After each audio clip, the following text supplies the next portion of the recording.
ಮಹಾನಗರ ಪಾಲಿಕೆ ವ್ಯಾಪ್ತಿಯಲ್ಲಿ ಎಸ್ಡಬ್ಲ್ಯೂಎಂ ಶುಲ್ಕ ಹಾಗೂ ಒಳಚರಂಡಿ ಶುಲ್ಕ ಹೆಚ್ಚಾಗಲು ಹಿಂದಿನ ಬಿಜೆಪಿ ರಾಜ್ಯ ಸರ್ಕಾರ ಹಾಗೂ ಬಿಜೆಪಿ ಪಾಲಿಕೆ ಆಡಳಿತ ಕಾರಣ ಎಂದು ಪಾಲಿಕೆ ಸದಸ್ಯರಾದ ಎ ನಾಗರಾಜ್ ಹೇಳಿದರು.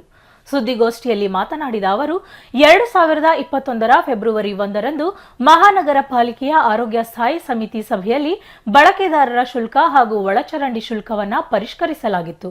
ಆಗ ಸಾಮಾನ್ಯ ಸಭೆಯಲ್ಲಿ ಕಾಂಗ್ರೆಸ್ ಪಾಲಿಕೆ ಸದಸ್ಯರು ಇದಕ್ಕೆ ಭಾರಿ ವಿರೋಧ ವ್ಯಕ್ತಪಡಿಸಿದ್ದರು. ಆದರೂ ಅದನ್ನು ಅಂಗೀಕರಿಸಲಾಗಿತ್ತು. ಆದರೀಗ ವಿಪಕ್ಷ ನಾಯಕರು ಹಾಗೂ ಬಿಜೆಪಿ ಮುಖಂಡರು ಬಳಕೆದಾರರ ಶುಲ್ಕ ಹೆಚ್ಚಳ ಮಾಡಿದ್ದು ಕಾಂಗ್ರೆಸ್ ಎಂದು ಹೇಳುತ್ತಿರುವುದು ಖಂಡನೀಯ ಎಂದರು. ಒಳಚರಂಡಿ ಶುಲ್ಕಗಳನ್ನು ಹೆಚ್ಚಿಗೆ ಮಾಡಿರುವುದನ್ನು ಮುಂದಿನ ಪಾಲಿಕೆಯ ಸಾಮಾನ್ಯ ಸಭೆಯಲ್ಲಿ ಚರ್ಚಿಸಿ ಬಿಜೆಪಿ ಸರ್ಕಾರವು ಅವೈಜ್ಞಾನಿಕವಾಗಿ ಹೆಚ್ಚಳ ಮಾಡಿರುವ ನಿರ್ಣಯಗಳನ್ನು ಪರಿಶೀಲಿಸಿ ಶುಲ್ಕಗಳನ್ನು ಪರಿಷ್ಕರಿಸಿ ಕಡಿಮೆ ಮಾಡಲು ತೀರ್ಮಾನಿಸಲಾಗುವುದು ಎಂದರು.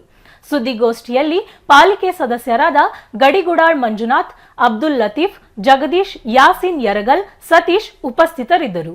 ಟ್ಯಾಕ್ಸ್ ಮತ್ತು ಶುಲ್ಕ ಮತ್ತು ಒಳಚರಂಡಿ ಶುಲ್ಕದ ಬಗ್ಗೆ ಮಹಾನಗರ ಪಾಲಿಕೆಯಲ್ಲಿ ಹಗಲು ದರೋಡೆ ನಡೆಯುತ್ತೆ ಅಂತ ಆರೋಪ ಮಾಡಿದರು. 9/2/2023ರಂದು ನಡೆದಂಥ ಸಭೆಯಲ್ಲಿ ಆಗಿನ ಆಡಳಿತ ಬಿಜೆಪಿ ಆ ಅವಧಿಯಲ್ಲಿ ಇದೇನು SWM ಶುಲ್ಕ, ಸಾಲಿಡ್ ವೇಸ್ಟ್ ಮ್ಯಾನೇಜ್ಮೆಂಟ್ ಶುಲ್ಕ ಮತ್ತು ಒಳಚರಂಡಿ ಶುಲ್ಕವನ್ನು ಅವತ್ತು ಅವರು ಸಭೆಯಲ್ಲಿ ತೀರ್ಮಾನ ಮಾಡ್ತಾರೆ. ಗೃಹ ಬಳಕೆ ಒಳಚರಂಡಿ ಶುಲ್ಕ 50 ರೂಪಾಯಿ ಅಂತ ಮಾಡ್ತಾರೆ ತಿಂಗಳಿಗೆ. ಗೃಹೇತರ ಬಳಕೆ ಒಳಚರಂಡಿ ಸೇವಾ ಶುಲ್ಕ 100 ರೂಪಾಯಿ ಅಂತ ಮಾಡ್ತಾರೆ. ವಾಣಿಜ್ಯ ಕೈಗಾರಿಕೆ ಒಳಚರಂಡಿ ಸೇವಾ ಶುಲ್ಕ 200 ರೂಪಾಯಿ ಅಂತ ತೀರ್ಮಾನ ಮಾಡ್ತಾರೆ. ಆ ತೀರ್ಮಾನಕ್ಕೆ ನಾವು ಕಾಂಗ್ರೆಸ್ ಪಕ್ಷದ ಎಲ್ಲ ಸದಸ್ಯರು ಒಗ್ಗೂರಿನಿಂದ ಅವತ್ತು ನಾವು ಆ ಒಂದು ಸಾಮಾನ್ಯ ಸಭೆಯಲ್ಲಿ ವಿರೋಧ ಮಾಡ್ತೀವಿ. ವಿರೋಧ ಪಕ್ಷದ ನಾಯಕರಾದ ಎ ನಾಗರಾಜರು ಮಾತಾಡಿ ಇಲ್ಲಿಯವರೆಗೂ SS ಅಡಿ ತೆರಿಗೆಯನ್ನು 3 ವರ್ಷಗಳಿಗೊಮ್ಮೆ ಸಾರ್ವಜನಿಕರು ಹೊರೆಯಾಗದಂತೆ ಹೆಚ್ಚು ಮಾಡಲಾಗುತ್ತಿತ್ತು. ಕಳೆದ ವರ್ಷ ಜಿಲ್ಲಾಧಿಕಾರಿ ಆಡಳಿತಗಳಾಗಿದ್ದ ಅವಧಿಯಲ್ಲಿ 18% ವಸತಿಗೆ 21 ವಾಣಿಜ್ಯಕ್ಕೆ ಹೆಚ್ಚು ಮಾಡಲಾಗಿದೆ. ಈಗಾಗಲೇ 500,000 ರೂಪಾಯಿ ಜಾಸ್ತಿ ಆಗಿದ್ದು ಕೋವಿಡ್ ಕಾಲದಲ್ಲಿ ಹೊರೆಯಾಗದಂತೆ ಹೊಸ ವ್ಯವಸ್ಥೆಯಲ್ಲಿ ಗೊಂದಲವಿದೆ, ಅವೈಜ್ಞಾನಿಕವಿದೆ. ಪ್ರತಿ ಮನೆಗೂ ಕಂದಾಯ ವ್ಯತ್ಯಾಸವಾಗುತ್ತದೆ.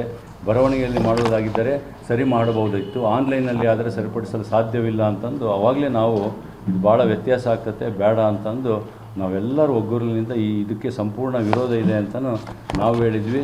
ಚಮನ್ ಸಾಬ್ರವರು ಮಾತಾಡಿ ಅದನ್ನು ವಿರೋಧ ಮಾಡಿದ್ವಿ. ಎಲ್ಲ ವಿರೋಧ ಮಾಡಿರೋಂಥ ಸಮಯದಲ್ಲಿ ಇವರು ಇಲ್ಲ 2020-21ರಲ್ಲಿ ಒಂದು ಸರ್ಕಾರಿ ಆದೇಶ ಬಂದಿದೆ, ಆದೇಶದ ಪ್ರಕಾರ ನಾವು ಮಾಡಲೇಬೇಕು, ಮಾಡಲಿಲ್ಲ ಅಂದರೆ ನಮಗೆ ಯಾವುದೇ ಅನುದಾನಗಳು ಬರಲ್ಲ, ಆಮೇಲೆ ಏನು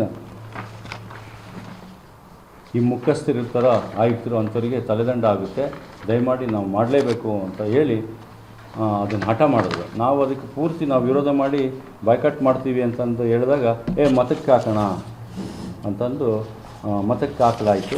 ಆವಾಗ ತೀರ್ಮಾನ ಆಗುತ್ತೆ. 23 ಸದಸ್ಯರು ಇದರ ಪರವಾಗಿ ಒಪ್ಪಿಗೆ ಇದೆ ಅಂತ ಕೈ ಎತ್ತುವ ಮೂಲಕ ಸೂಚಿಸಿದರು.